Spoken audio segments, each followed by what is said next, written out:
Buddy, happy Friday. Ben and Dan coming back to you from Dan Kramer Inc.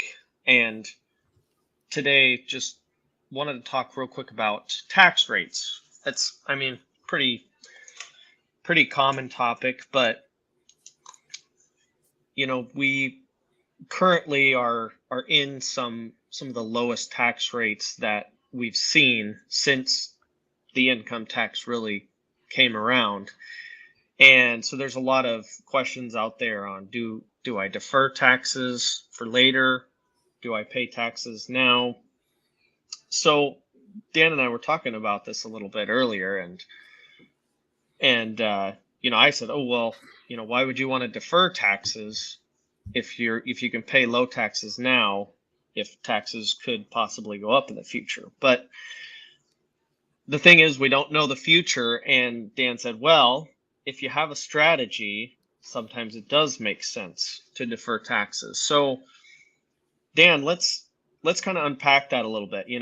Like I said, taxes are a lot lower than what a lot of people have seen in the past. I mean, you and I probably haven't really seen high tax rates just because we're younger, but especially older people have probably seen the really, really high tax rates. But yeah, just speak to that a little bit about tax deferral and what do you mean when you say having a strategy in place? Yeah, well, first off, I would guess nobody wants to pay taxes, right?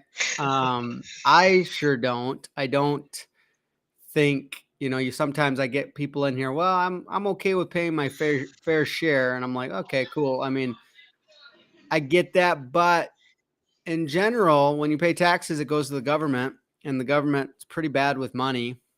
Um, they don't manage it the best. They can just print more of it, and they fund things that maybe I don't fully agree with all the time. So I don't think most people want to pay taxes or don't want to pay extra taxes for sure. Right? So to your point, let's use some specific examples. One way a lot of people are deferring taxes is in their 401k or IRA traditional accounts, right? When you put money Hmm. into your 401k, you're not paying taxes on it now, right? And then it's deferred until a later time in life when you use the money for income, probably in retirement, right? And at Right. that time, you pay taxes. And to your point, if tax rates go higher, which every time we ask people, hey, do you think tax rates will be higher or lower in the future? A lot of them go, I don't know, but probably higher, right? So why would you defer taxes today if the tax rate is lower, if it's going to be higher in the future, right? So that's kind of a Hmm. myth. People tell you, hey, 401ks are going to save tax. You're not going to save taxes in your 401k, right? You're going to defer taxes. And now the strategy behind it is, okay, I mean, do you have a game plan to avoid the taxes later? If so, it might make sense. Or maybe what if you could create a strategy to avoid the taxes now, right? It's the whole thing. So it always comes back to a strategy, right? You never Yeah. buy something just based on a product. You always should tie the product to a strategy. So the reason I said that is real estate. I like real estate. I love real estate investing, right? So if I buy a house, fix it up, and sell it, and there's a capital gain, right? Let's say I buy it for 100 and I sell it for 120. There's a $20,000 capital gain I have to pay taxes on. But Hmm. there's this cool thing in the tax code called a 1031 exchange, right? 1031 exchange means I can say, hey, I don't want to pay taxes on that 20,000. I'm going to roll the gains into my next property. So the government lets you keep your $100,000 cost basis and move it to the next property. And maybe I buy the next property for 130,000 and I sell it for 160,000. Right. And I didn't have to pay any taxes on the 20,000. So I can defer those taxes. And maybe you're going, well, Dan, I thought you just said don't defer taxes because of 401k. But here's the cool part. What if I always did that and I deferred all of my real estate taxes I owe? But then guess what the government lets you do when you pass away? right? The real estate asset passes on to your kids, and the kids get a step up in basis. So even if over 20, 30 years you bought your $100,000 house and you deferred all of the gains, and now you got $2 million worth of real estate and you pass it on to the kids get a step up in cost basis. So instead of having a capital gain of all that money, their new cost basis is 2 million. And when they sell it, there is no taxes owed. Kind of cool, right? Amazing. So that's the strategy. Like they're trying to go away with the step up in basis and all the stuff that the fun government gets their hands in on. But today, that's the laws, right? Whereas Right. when you pull money out of the 401k, right? Because that's what everyone's taught is save, save, save into the 401k, build up a pile, retire, and then live off of that money. Well, you're going to pay higher taxes later potentially. So Hmm. it's not a one size fits all. You need to understand the strategy. So hopefully that was helpful. Yeah. No, that was great. And something that I've heard said, and maybe you can address this, is as far as a strategy for for a deferred 401k account or IRA, is, well, Dan, when I retire, my house is going to be paid off. I'm probably not going to need as much to live on. So I'm going to be in a lower tax bracket than I am right now. And I've heard that quite a bit. How do you respond to people who say that and who are saying, well, I probably am not if I'm going to be in a lower tax bracket? Well, they're saying that most of the time because that's what they've been told and sold for years. But Right. a question you can ask them, Ben, is, hey, today, do you spend more money like on Monday through Friday when you're working or on Saturday and Sunday when you're off? Typically, like, do you travel more? Do you go out to eat more? Do you spend more time with your kids? Like, what days do you spend more money on?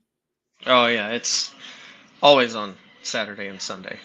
Yeah, usually when you're not occupied at work, right? You go enjoy more Hmm. time and you spend more money. Well, isn't retirement a little more like Saturday and Sunday than Monday Oh through yeah. Friday when you're working? Yeah. No, I mean, most people you talk to who are retired, I mean, that's what they say. It's Saturday every day.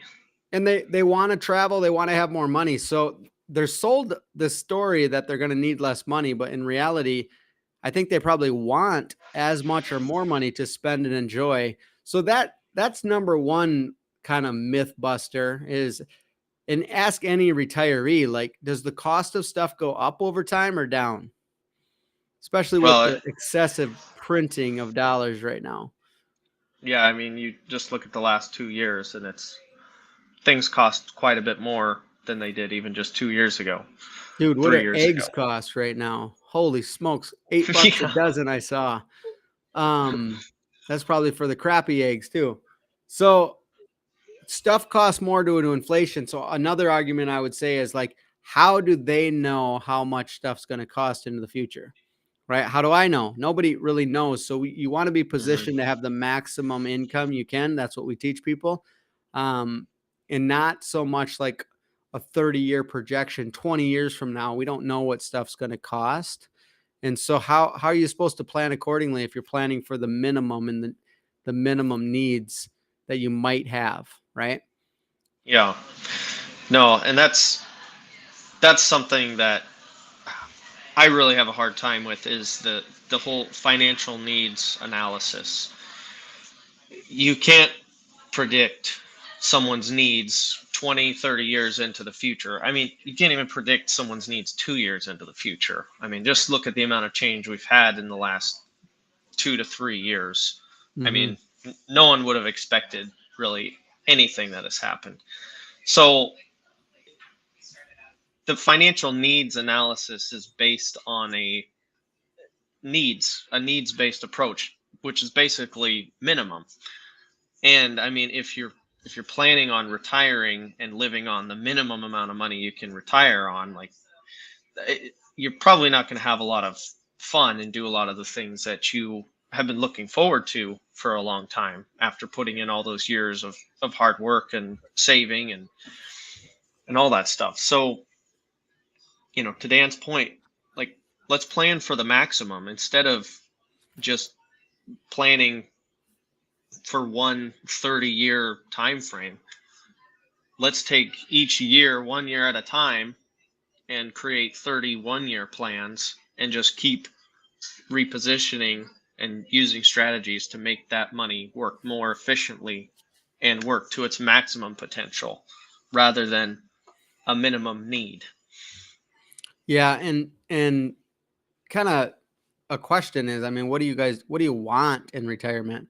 Like, so you get through your 50s and some into your 60s, making the highest income you've ever earned, and now you want to plan for a big pay cut because you need less in retirement. So I would just challenge you, like, ask your advisors or whoever's helping you, or if you're doing it yourself, are you on track to have the same or more income in retirement? And if not, then, start asking how to get there, right?